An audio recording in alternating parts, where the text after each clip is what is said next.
Вітаю на свабодзе прэміум, тут Ганна Соус, і сёння мая суразмоўца былая следчая, распрацоўніца рэформы МУС у народным антыкрызісным кіраўніцтве, праграмістка з Каліфорніі Святлана Хілько. Добрый дзень, Святлана. Добрый дзень, Ганна. Дзякуй, што запытала. Ну і я б прапанавала сёння гаварыць не пра рэформу Міністэрства ўнутраных справаў, органаў ўнутраных справаў. Рэалізацыя гэтай рэформы не выглядае пакуль блізкай перспектывай, а пра тое, што цяпер адбываецца з грамадствам. Вот доўга няма перамогаў. У навінах штодня прысуды, арышты, ад'езды з краіны, шпіталізацыі, смерці. Вот на фоне ўздыму лета-восені 2020 года гэта такая чорная пляма проста. І нягледзячы на разуменне, што гэта не можа працягвацца бясконца, все так гавораць. Пры гэтым няма акрэсленых тэрмінаў, калі гэта скончыцца. І гэта можа працягвацца адносна доўга і забіраць кожны дзень жыцці, свабоду і перспектывы ў людзей. Якое ваша бачанне цяпер сітуацыі, на што ёсць надзея, што спрацуе ў такой складанай сітуацыі?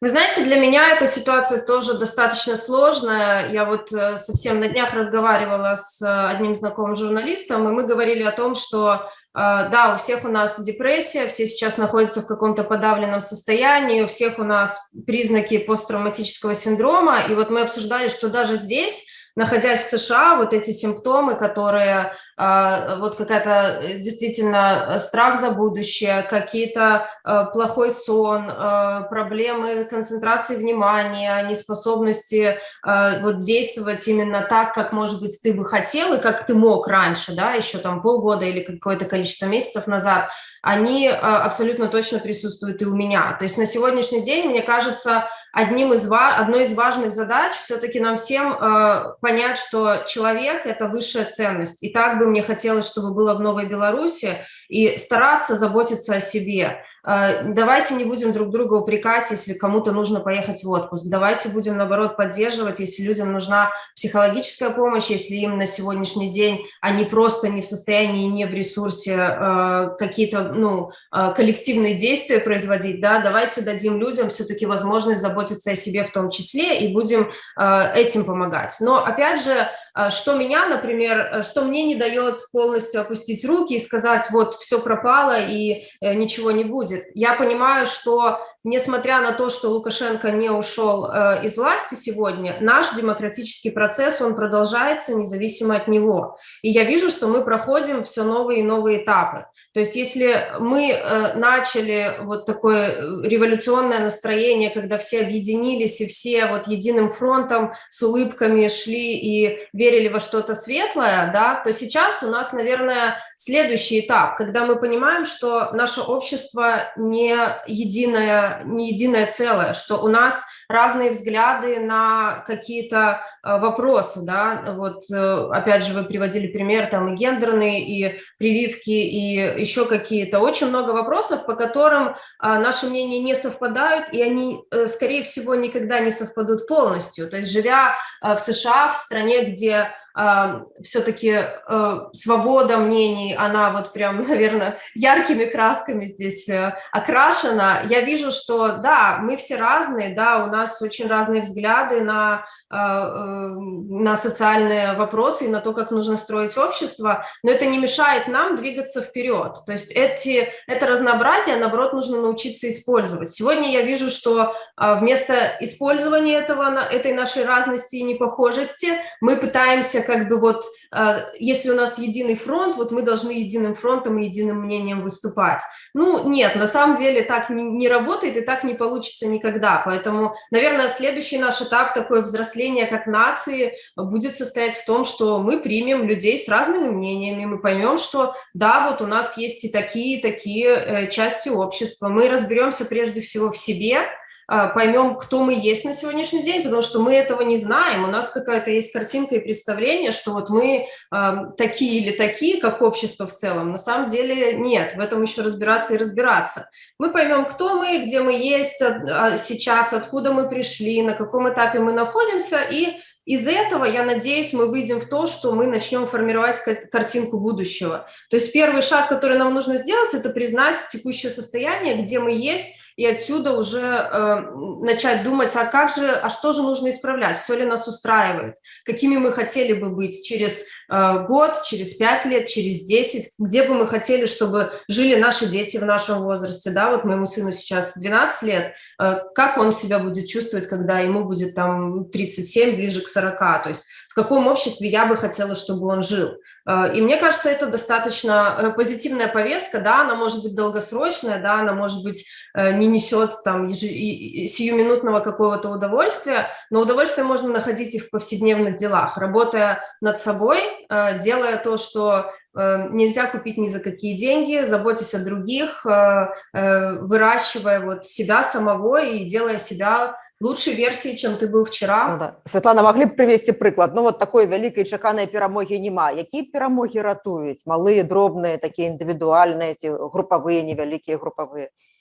Наверное, над собой, опять же, когда ты переборол себя, например, и считаешь, что не нужно носить маску, да, ты вдруг преодолел свое это стеснение или страх, или желание быть таким, как все-таки надел ее и вышел в город в маске. Когда ты, может быть, по-другому немножко посмотрел на людей с непохожими взглядами, да, на тех же мигрантов. Мы обвиняем Лукашенко в миграционном кризисе, но а что будет, если эти все мигранты останутся в Беларуси? Какие тогда наши действия? Мы будем их принимать, или мы будем с ними воевать, или мы будем как-то жить вместе и стараться понять другую культуру? Я понимаю, что это, может быть, звучит сейчас как что-то из области фантастики, да, для Беларуси, но это та реальность, которую я вижу происходит в Венгрии, в Польше, когда людей впоследствии пытаются разделить достаточно авторитарные правители на вот настоящих венгров и не настоящих, настоящих поляков и не настоящих. И это очень работает хорошо на авторитаризм. В США здесь это тоже работает. Тут тоже делят на тех, кто вот make America great again, да, тех, кто настоящие американцы и настоящие патриоты. Вот люди штурмовали Капитолий, им бывший президент, проигравший, говорил, что они настоящие патриоты и благодарил их, а вот кто-то, видимо, не настоящий. То есть вот это вот деление... Да, мы все разные, но мы должны учиться быть вместе, и нас должно что-то больше объединять, чем разъединять. И вот эти маленькие победы, они важны.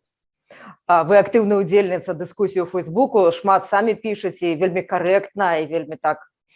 Ну, не заўсёды. Не заўсёды, але прынамсі імкнецеся, і якраз вот вы імкнецеся да таго, каб розныя пункты гледжання выказвалі, і імкнецеся да таго, каб пераканаць у сваёй пазіцыі. Вот, ну, калі вы так можаце аналізаваць, што адбываецца ў Фейсбуку, то спрэчак паміж ябацькамі там і людзямі, якія хочуць пераменаў, ну, практычна няма.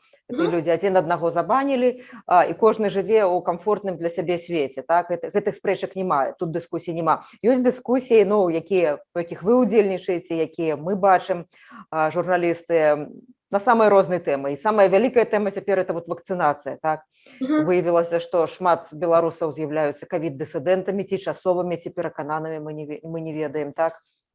Антиваксерамі, як іх можа называюць. І я ведаю, што вы вельмі шмат надаеце ўвагі таму, каб пераканаць людзей, каб людзі зрабілі даступную ў Беларусі вакцыну. Ёсць у вас уяўленне, адкуль гэтае ковід-дысідэнцтва ў беларусаў у такім масавым маштабе, бо 20% прышчэпленых гавораць, ну, самого за сябе гэтая лічба. Які сярэдні ковід-дысідэнт ці антиваксер? Ну, гэта не Лукашенко, якога, вот, калі мы размаўляем, паказвалі, як ён там маску не хацеў у шпіталі называць, і яму там міністр фактычна ледзь не прымусіў. Але это крыху іншы тып чалавека. Да, вот сравнивать, опять же, здесь... Если ты антипрививочник, значит, ты ябатька, или как здесь у нас в Америке иногда говорят, что сейчас это эпидемия красных, у нас называют красные штаты, это республиканские штаты, синие штаты, это штаты, которые больше за демократическую повестку. Ну и вот такое разделение, оно тоже и здесь начинается, и мне оно довольно сильно не нравится. То есть вот эти вот разделения, что вот эти штаты с такой политической позицией, они болеют больше, чем штаты с другой политической позицией. Ну, наверное, по цифрам это можно сказать, что такие факты есть, но, опять же, это очень сложная такая политическая, что ли, это игра политиков, которые, к сожалению, не все думают о жизнях людей, и не все заинтересованы в настоящих там преобразованиях или настоящем каком-то прогрессе. Они все-таки думают о том, как им переизбраться, они думают о том, как сохранить электорат,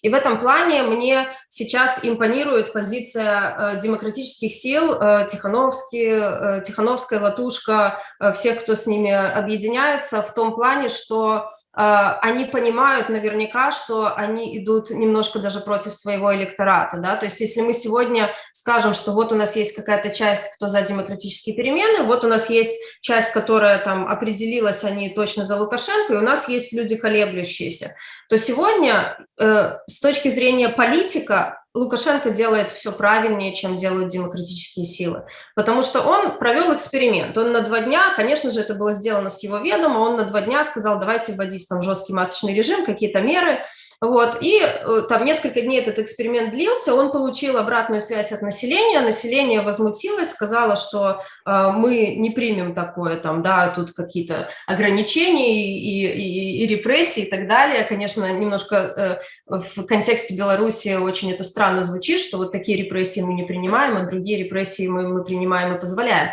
но он сделал свои выводы, и он как бы красивую картинку, совещание, чиновники, которых он ругает, что они обидели народ. И поверьте, даже те люди, которые вот за демократические перемены или которые голосовали за Тихановскую в прошлом году, некоторые из них, им очень близко то, что он говорит, и он в них попадает. И тоже те его крики в больнице, когда он там срывает с себя маску и говорит, а как мне ее надеть, и вообще это все неудобно, и вообще какой-то детский сад, и вот этого, чтобы со мной больше в больнице не было, и того не было. Я лично могу представить нескольких своих друзей, знакомых, родственников из Беларуси, которые, они, может быть, активно там не участвовали в протестах, но я знаю, что они за нашу повестку и были за нашу повестку, но я в то же время понимаю, что то, что сегодня сделал Лукашенко в Беларуси, срывая эту маску, им ближе по поведению, чем то, что говорят демократические силы, вот носите маски или делайте прививки. То есть с этой точки зрения, почему мне импонирует штаб? Потому что они все-таки идут на риск, что они потеряют какое-то количество электората, но, возможно, спасут жизни, и для них эти ценности стоят выше, чем набор политических там баллов или голосов. И это хорошо, потому что я, в принципе, сама тоже высказываю свое мнение не с целью, там, я понимаю, что от меня могут отвернуться люди, но я считаю важным сказать то, что я думаю, и то, во что я верю, важнее, чем поддержка там или количество моих там лайков или людей, которые меня поддерживают в Фейсбуке. Вот, поэтому они все делают правильно и хорошо, но нужно понимать, что да, сегодня ситуация такая, что общество делится, и демократическое общество делится. И, кстати, когда нам говорили, что ой, вот не нужно сейчас будоражить, не нужно поднимать там гендерный вопрос, не нужно поднимать еще какие-то вопросы, потому что это разделит демократические силы. Ну вот разделила демократические силы повестка о прививках в том числе, но тем не менее мы ее поднимаем, тем не менее мы говорим об этих вопросах, потому что мы считаем, что все-таки вот эти человеческие принципы, они важнее, чем ну, вот, сохранить единство. Я не знайшла ў Беларусі адэкватных сацыялагічных даследаванняў наконт стаўлення людзей да вакцынацыі. Ёсць расійскія даследаванні за весь перыяд, калі працягваецца пандэмія. Яны гавораць пра тое, што ў Расіі ад 50 до 55% людзей катэгарычныя праціўнікі вакцынацыі. А беларускія лічбы можа быць недзе блізка, паколькі у расійскім інфармацыйным поле многія беларусы жывуць.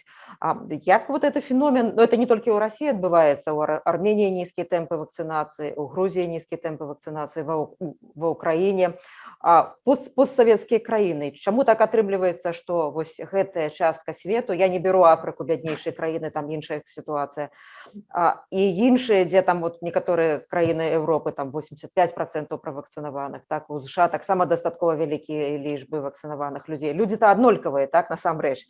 Нічым не адрозніваецца шараговы амерыканец і шараговы беларус, так? А чаму такія лічбы на постсавецкай прасторы? Чаму вось гэтае ковід-дысідэнцтва такое, ну, такое замацаванае?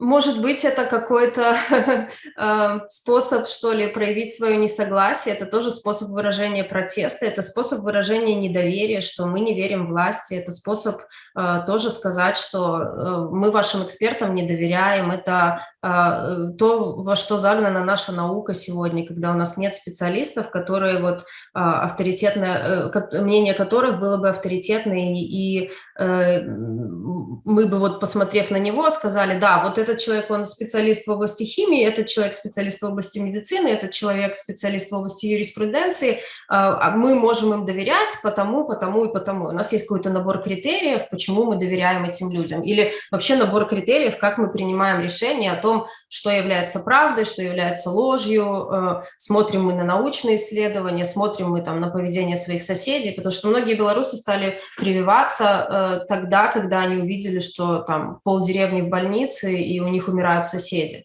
То есть вот это для них стало мотиватором. Может быть, нужно показывать и делать истории о людях, у кого... вот я видела на «Зеркале», на Тутбае, была история об умерших, когда в одной семье там несколько человек, там и бабушка, и дедушка, и еще кто-то. Плюс как-то вот эти цифры показывать людям по-другому, статистику приводить, потому что когда пишут вот люди, которые против ношения масок, ну это всего лишь на 1,5% там снижает возможность заразиться или там умереть от коронавируса. Ну сейчас уже пишут от 1,5 до 5%, но даже если мы возьмем 1,5% и 10 миллионов белорусов оденут маски и будут соблюдать режим, то мы спасем там, ну как минимум 150-200 жизней, то есть 150-200 жизней это для вас не ценность. Для меня один человек ценность. Я помню, когда начиналась пандемия, у нас тоже были разговоры, и даже в семье были разговоры, вообще носить маску, не носить. Вот ты вышел на улицу, и как-то странно, в магазин пошел, нужно маску надевать. И я тогда для себя приняла решение, что ущерб от маски для меня он никакой, да, то есть я вот до сих пор в спортзал хожу в маске, и никакого ущерба для моего здоровья или для моего самочувствия в этом нет. Но даже если я спасу жизнь одного человека, надев маску, чьей-то бабушки или чьего-то дедушки, или папы, мамы, или ребенка, или беременной женщины, я одену эту маску ради одного даже человека. Які спосаб вы, як мяркуеце, найбольш слушны ў размовах з людзьмі? Вось я бачу, што вы ў дыскусіях, ну, журналісты робяць інтэрв'ю з рознымі экспертамі, якія прафесійна, экспертна расказваюць о том, што такое вакцынацыя, чаму яна бяспечная, чаму тое, што здарыцца, калі вы захварэеце, значна цяжэй, чым любыя пабочныя эфекты пасля вакцынацыі. Якім спосабам можна гаварыць з людзьмі тады, калі вот улада гэтага практычна не робіць і все робіць наадварот? Всеми доступными, как прививаться всеми доступными вакцинами, как принимать все доступные нам меры предосторожности, кто может изолируется, кто может носить маску, носит. То есть все доступные способы защиты от коронавируса мы должны использовать. Точно так же все доступные способы донесения информации. Для одного человека в него, ну, как говорится, попадет там противоречие с Лукашенко. Я надену маску, вот как Вадим Прокопьев на днях выпустил видео, чтобы показать факт Лукашенко. Да, или там вот какие-то вещи, которые там мемы сейчас ходят в интернете. Для кого-то вот такая провокация – это повод надеть маску. Для кого-то слова Светланы Георгиевны такие мягкие, и проявление заботы ее о людях будут мотивацией надеть маску. Для кого-то будут научные исследования и статистика. Для кого-то юмор, как это делает Курейчик. Для кого-то какая-то жесткая позиция, когда кто-то людям скажет, ну, вы вообще посмотрите вокруг, что вы творите, да. Ну, нужно использовать все разные способы, и, наверное, разные люди, кому что ближе, тот таким способом и доносит, и точно так же в обществе вокруг нас стараться с людьми разговаривать и доносить эту повестку тем способом, каким мы можем. Уж, по крайней мере, для тех людей, которые находятся в нашем информационном поле, вот он наш шанс показать, что мы можем кого-то склонить на свою сторону, провести переговоры, создать диалог вокруг какой-то проблемы и получить какой-то результат.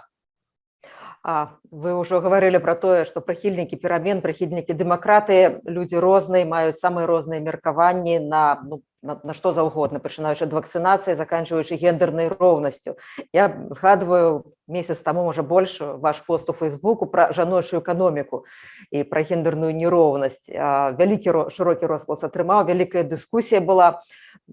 Як вам падаецца, падчас рэпрэсій, падчас гэтай складанай сітуацыі гендерныя праблемы менш хвалююць грамадства? Я памятаю, які бурныя спрэчкі былі, калі не прынялі закон аб хатнім гвалце, так? А цяпер закрылі Радзіславу, это такая легендарная установа, якая там гадамі дапамагала ахвярам хатняга гвалту, і гэта проста стала чарговай дрэннай навіной на фоне іншых дрэнных навінаў.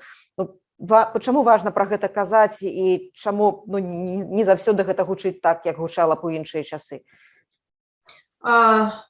Наверное, есть много сегодня актуальных проблем, и, наверное, люди действительно выдохлись морально. Нам нужно как-то подзарядить свои батарейки, чтобы мы могли снова продуктивно что-то делать. Потому что пока мы находимся вот в этом состоянии стресса и депрессии, то, с чего мы начали сегодня нашу беседу, мы вряд ли можем что-то позитивное привнести. То есть вначале нужно позаботиться о себе, выйти из этого состояния, опять же, работая с психологом, кому-то нужны медикаменты, кому-то еще какие-то техники, и потом уже начать работать над какой-то продуктивной повесткой. Потому что, когда мне тоже говорят, вот вы там что-то призываете или какие-то реформы или еще что-то, приезжайте в Беларусь, вы тут не здесь, да, а мы тут, и мы тут больше понимаем, а вы там меньше понимаете.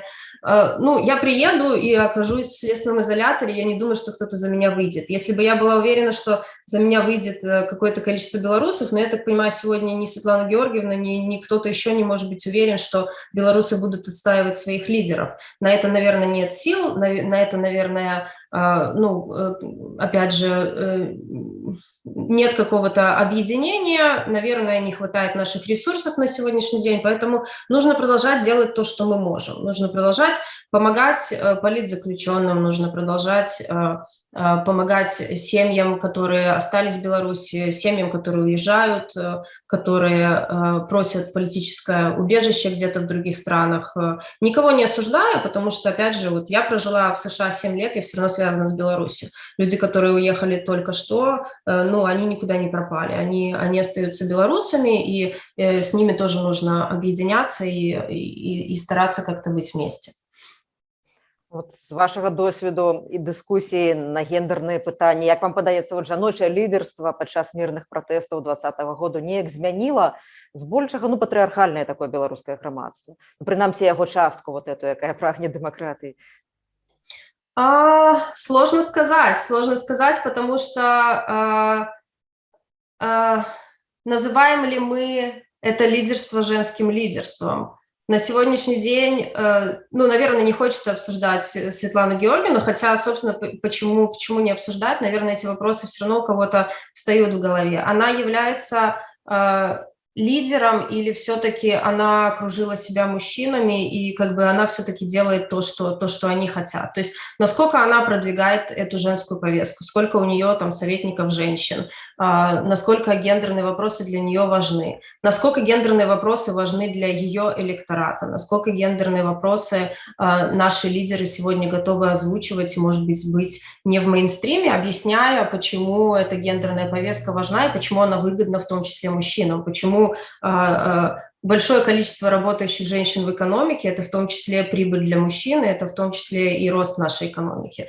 Не знаю, на сегодняшний день у меня нет ответа, потому что, собственно говоря, мы не видим, что… Я когда пытаюсь донести какую-то гендерную повестку, я сталкиваюсь с достаточно серьезными противоречиями. Я вижу, что женщины в большинстве своем, но не все, поддерживают эту повестку. Очень много мужчин, которые тем или иным способом противодействуют или не хотят, чтобы эта повестка звучала. С учетом того, что на сегодняшний день в Беларуси все-таки мужчины занимают государственные посты, мне сложно представить, что те же мужчины, которые сегодня против гендерной этой повестки в Фейсбуке, занимая эти посты, вдруг начнут назначать женщин на какие-то должности, у нас появится какое-то равенство, или эти женщины попадут в парламент и будут продвигать законы о том же домашнем насилии. Я пока что не вижу, как это произойдет, но я надеюсь, что, может быть, благодаря вашим, в том числе, передачам, благодаря этой тематике, которую вы поднимаете,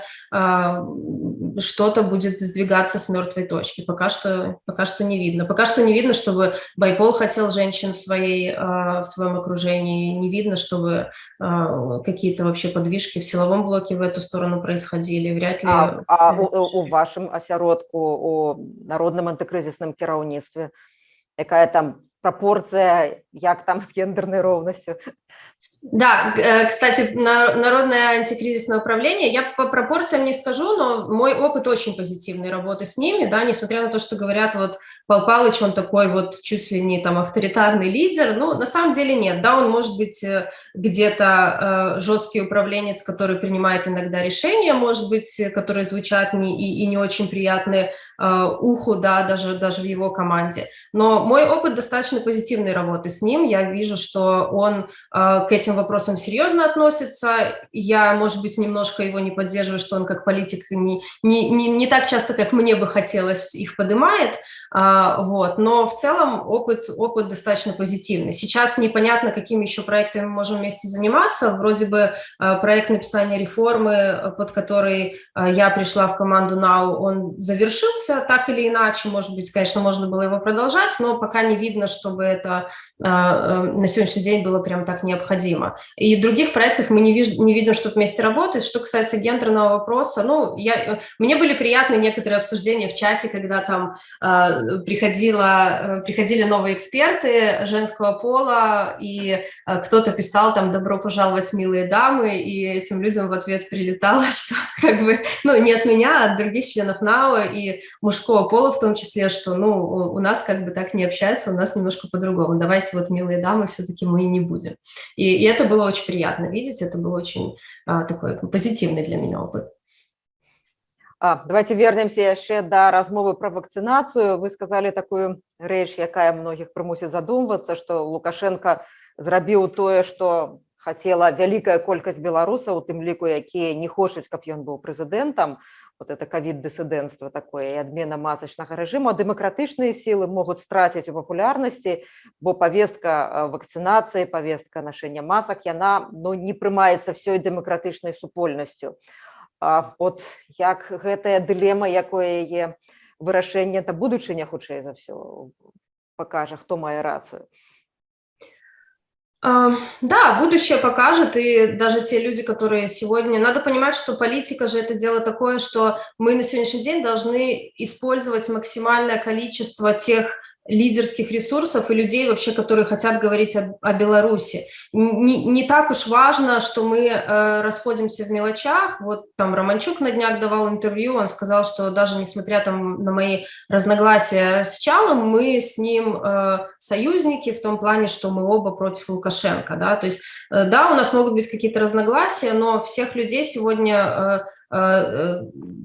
как бы научиться принимать просто, что мы разные, научиться принимать, что да, вот у нас люди за демократические перемены, но они как-то по-своему понимают, наверное, эту демократию. Давайте каждый разберемся. Может быть, я ее вообще не так понимаю, может быть, еще кто-то ее не так понимает. Что мы вообще понимаем под вот этими демократическими переменами? И это опять мы возвращаемся к началу, это построение того образа будущего Беларуси. Какая она будет, кто там будет владеть ресурсами, потому что я все-таки считаю, что экономический вопрос, он очень важный. Я ни разу не эксперт в экономике, но без хорошей экономической реформы нет смысла в реформе МВД, нет смысла в других реформах. То есть если мы не сделаем так, чтобы белорусы начали зарабатывать достойно, чтобы наша экономика росла, никакие и другие реформы на фоне этого не будут успешными, потому что все-таки если у тебя дома нечего кушать или есть что кушать, но ты видишь, что ситуация не меняется в лучшую сторону, то остальное уходит немножко на второй план. И успех, кстати, грузинских реформ, он в большой части был связан с хорошей экономической реформой. Там остальное можно было пиарить уже и пиарить во все стороны, просто потому что уровень жизни людей растет, они видят улучшения в своих городах, а все остальные реформы тоже кажутся достаточно хорошими. Вот Згадаем яшчэ раз лета, восень 2020-го. Вот такие ключевые словы были: солидарность, взаимодопамога, самаахвярнасць, усведомление себе нации. Ну, такі поўны ўздым быў, так? У одну раку нельга зайсці двойчы. Цяпер іншая ситуация. Як захаваць гэтае адчуванне, як захаваць это пачуццё, як гэтым скарыстацца ў будучыні, як вы мяркуеце? А не нужно, зачем его заховывать? Это было ощущение, которое мы чувствовали тогда. Не надо врать себе, не нужно обманывать других, не нужно там притворяться, что вот мы там на таком же подъеме сейчас выйдем. Вот те вещи, которые в тот эмоциональный момент выхода людей на улицу работали даже из уст наших лидеров, лидеры наши сегодня прекрасно видят, что они перестают работать, что сколько ты не выходи с флагом, вот призывы там, давайте, ну, уже не работает, не попадает. Это, вот мне кажется, нам еще немножко не хватает такого, мы поняли, что что-то работает, и мы думаем, что это будет работать всегда. А вот я, живя здесь в Кремниевой долине, я понимаю, что если ты остановился на минуту, если твоя компания остановилась, тебя обошли конкуренты. То есть agile или вот эта вот способность меняться, каждые 2 недели у нас спринт, и каждые 2 недели мы ставим новые цели и задачи перед собой и анализируем, что за предыдущие 2 недели сработало, не сработало, и куда можно двигаться дальше.